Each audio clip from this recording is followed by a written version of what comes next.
pretty one, Ulysses.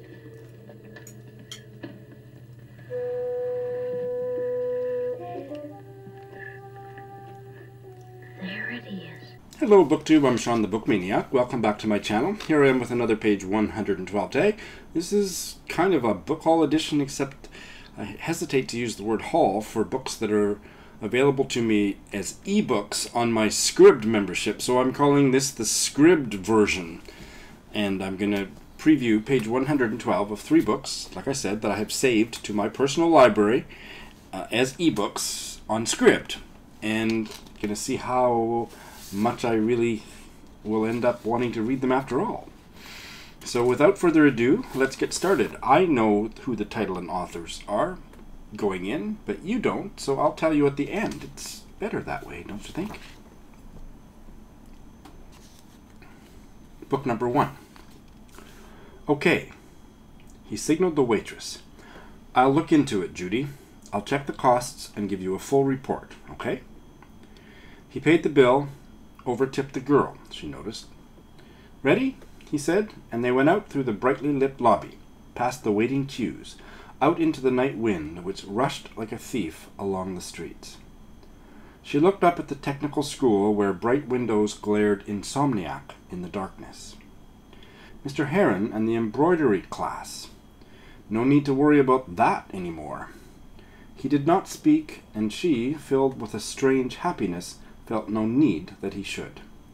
And so they walked slowly down Wellington Place and reached the designated center of the city, the staring white ugliness of City Hall. There, under the great dome of the building, ringed around by forgotten memorials, bordered by the garrison neatness of a garden of remembrance, everything that was Belfast came into focus. The news vendors calling out the great events of the world in flat, uninterested Ulster voices. The drab facades of the buildings grouped around the square, proclaiming the virtues of trade, hard dealing, and Presbyterian righteousness. The order, the neatness, the flood-lit cenotaph, a white, respectable phallus planted in sinking Irish bog. The Protestant dearth of gaiety, the Protestant surfeit of order, the dour Ulster burghers walking proudly among these monuments to their mediocrity. Oh, well, that one really works for me. There's just some lovely turns of phrase here. I think the writing is really great. The bright windows glared insomniac in the darkness. Woo, okay. Yeah, this is some lovely writing. Some good phallic imagery. What's going on with Mr. Heron and the embroidery class? Doesn't make Belfast sound very appealing. Staring white uglies. Yeah, no, I think the writing is really good. I don't know what's going on here, but there's just a little bit of dialogue between a man and a woman at a restaurant, and then they go out walking, and then we have this really vivid description of the center of Belfast. And that was enough for me. I'm very interested. Book number 2. Laura imagined it was her duck farm, and placed the mama duck on the window ledge to watch it grow and feed on anything Laura could find, be it cotton swabs or hairpins. Mama duck said quack, quack, quack, quack, but none of her 5 little ducklings came back, Laura sang while cutting 5 eggs out of more yellow notices slipped under the door. She placed them in the shredded paper nest under their 2-dimensional mama. The sun rose and set, rose and set. 5 little ducks went out one day, over the hills and far away. Laura happily skipped to the nest, ready for the ducklings to hatch. She used the shears to cut the paper eggs open. Only there weren't any ducklings inside. Thankfully, at that moment, a pink piece of paper slid under the door, with big angry letters on it. She cut out 5 pink ducklings, gave them faces with her mother's ballpoint pen. She placed them underneath their paper mama for warmth. They needed to rest. The sound of an ambulance drew her to the window, delighted. It meant that a crowd of people were gathering, and perhaps one would wave to her up on the 2nd floor. They didn't. They were too busy shaking their heads over the bloody body of L, the man who rolled his money in rubber bands and had lots of visitors. Gah! What a juxtaposition! That was incredible. I don't know how I would have felt if the page 112 had only been about the child, but the fact that it happens to end with that incredible juxtaposition of presumably a drug dealer getting murdered across the street, that just sets the hair up on the back of my head, what little there is. Surprisingly good. There's just so much that's alluded to without being told. So this is obviously a poor family, and where is the mother? Especially, I can't decide how to interpret two-sentence paragraph. The sun rose and set. Rose and set. What does that mean? Does that mean that this little girl is home alone for at least a couple days? I hope not, but certainly she's alone for an extended period of time. And she doesn't seem very old if she's playing with if she's cutting out paper ducks out of the newspaper. And it just sounds like a really kind of impoverished family. But it's really that jarring juxtaposition that just makes this really compelling for me. So yeah, I liked it a lot. I thought the writing was really good. Again, hard to judge when you're entering into a child's consciousness, but I thought the child's consciousness, which is something that's really difficult to do, it was done well. Thankfully, at that moment, a pink piece of paper slid under the door with big angry letters. That sounds like some kind of a bill collection notice with big, yeah, it's really well told, but more importantly, well shown. I really get a picture of what this story might be like from that page. So, next, book number 3. And this one, just like book number 1, requires an accent that I don't have, so I'm not in a million years would I try to fake it. Oh, and by the way, this one, it's not graphically sexual, but it certainly is referring to recent sexual encounter, and there's some strong language, so just saying. I think that means most of you are going to turn the volume up and get some popcorn. So what did you do then, Johnny? We're back on the route now, and I'm floating, properly floating. I feel like I've lost half my body weight, and though I've not yet shagged a lass, I've still just done more than I've done before, and it felt bloody great. Top of the world, Marer.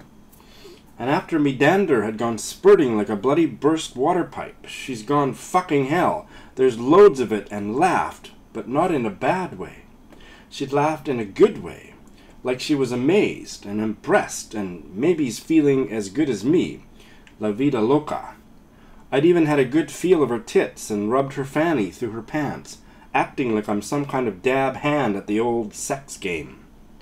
And the best thing is, afterwards, when I've cleaned me knob off on this old duster I keep to wipe dead flies off the windscreen, she's gone, "There's plenty more where that came from. If you want it, like." If I want it, I'm thinking, course I bloody want it. Oh, I say, trying to play it cool like and nearly breaking me neck with a shrug. Oh, I. And now we're back on the route, and the sky has cleared a bit, and we're smoking, and it's like the past few minutes never happened.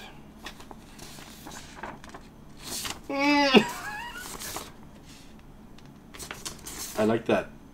It's funny with this page 112 tag. Like I said that last week, I read it a couple times silently, and then I turn the camera on and read it aloud, and I like that twice as much when I read it aloud. And I liked it very much reading it silently to myself. That was great. I mean, it's crude. I love that. It's well done.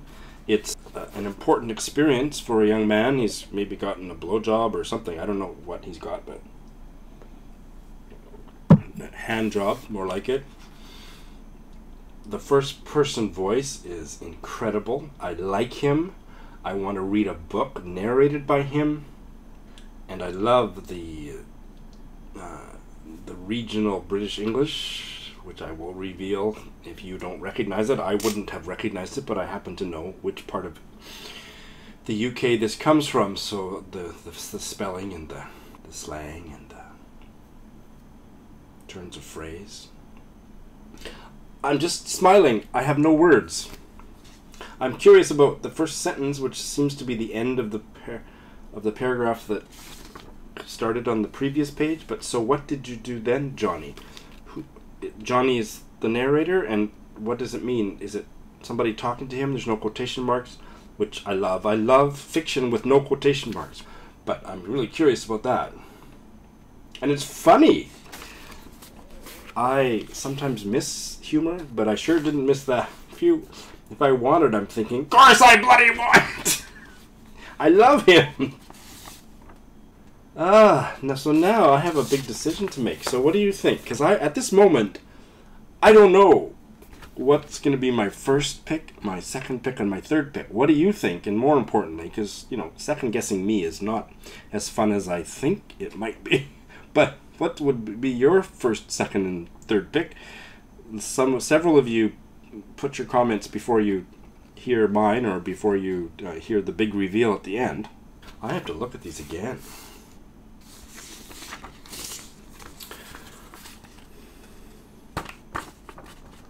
Okay, these are very close together, just separated by a few points in my mind, but they would be in reverse order. My first pick is going to be book number 3, because I just found the first person narration extremely compelling, and I fell in love with him. Book number 2 is my second pick, and I thought it was also very compelling. Like I'd say a 2-point difference between those two. Yeah, I thought it was quite striking. And book number 1 would be my third pick, but it also really interested me. But there wasn't enough on this page for me to really know, other than that I liked the writing. I can supply other stuff based on what I know about the novel, but that would be my ranking. So I'm curious to see what yours would be. And now it's time for me to tell you what the books are. So I will reveal the books in the order in which I picked them, which is the reverse order in which I read them. My first pick is book number 3, and that is a novel called Pig Iron by Benjamin Myers. Why I've saved this to my library on Scribd is because Benjamin Myers won the Walter Scott Prize a few weeks ago for his more recent historical novel, The Gallows Pole. And I checked on Scribd and they don't have it, but they had one of his earlier novels. And this one doesn't sound historical, I don't think. I think it's more contemporary. Pig Iron. And this one is set in post-industrial northern England. And the protagonist, who I assume is Johnny, is a member of the Travellers, or Roma as we say these days, but I think in the UK they say Travellers. It's about his life and his relationship with his father, who was a boxer and a really kind of bad man. I would like to read The Gallows Pole, but I think I will read this one first because this one really grabbed me. And my second pick is a Canadian novel that I've been hearing quite a bit about since it was published maybe early last year. The title is Scarborough, and the author is Catherine Hernandez. Scarborough, I found out in preparing to do this video, is the 4th largest city in North America. It's a suburb of Toronto, and Toronto proper Torontonians like to call Scarborough Scarberia. I lived in Toronto for 6 years and I never once went to Scarborough. It has kind of a bad reputation for the upper class Torontonians, and it is a kind of a poor urban center. It's very multicultural, like Toronto itself, but a lot of poor people live there, and this is a working class population, and this is very much a working class novel. And Catherine Hernandez is a proud queer writer of color, Hispanic Canadian writer, I guess, just going from her name. I haven't done as much research as I should have, but I thought the writing was strong. I thought it was much stronger than I was expecting, actually. I heard about the book when it came out, and then it finally came on Scribd, and this page 112 test is moving it way up on my TBR. And my third pick, although I'm very enthusiastic about it, but my third pick is the most canonical text.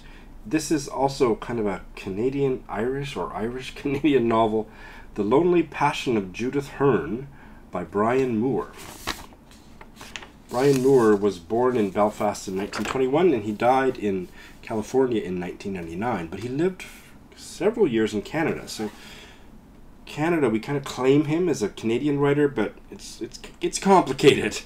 He had written some genre fiction before this, but this novel, which was published in 1955, which is his first literary novel, he considers his first novel, and because I don't really care for genre fiction, I will second that emotion. Apparently it was rejected by 10 American publishers before it was published in Canada, again 1955. It's set in Belfast in the 1950s and has been described, and I'm quoting from Wikipedia, as a sensitive study of a middle-aged alcoholic woman in drab Belfast. And I thought the writing was really great, so I also was kind of reintroduced to him in Christopher Fowler's The Book of Forgotten Authors. There's a short essay about him there, and so maybe Ange and I will be buddy reading this at some point. What a great page 112 tag. So I'm looking forward to finding out which of these books grabbed you the most, if any, and I'm looking forward to checking all of these books out in due course. Thanks for watching.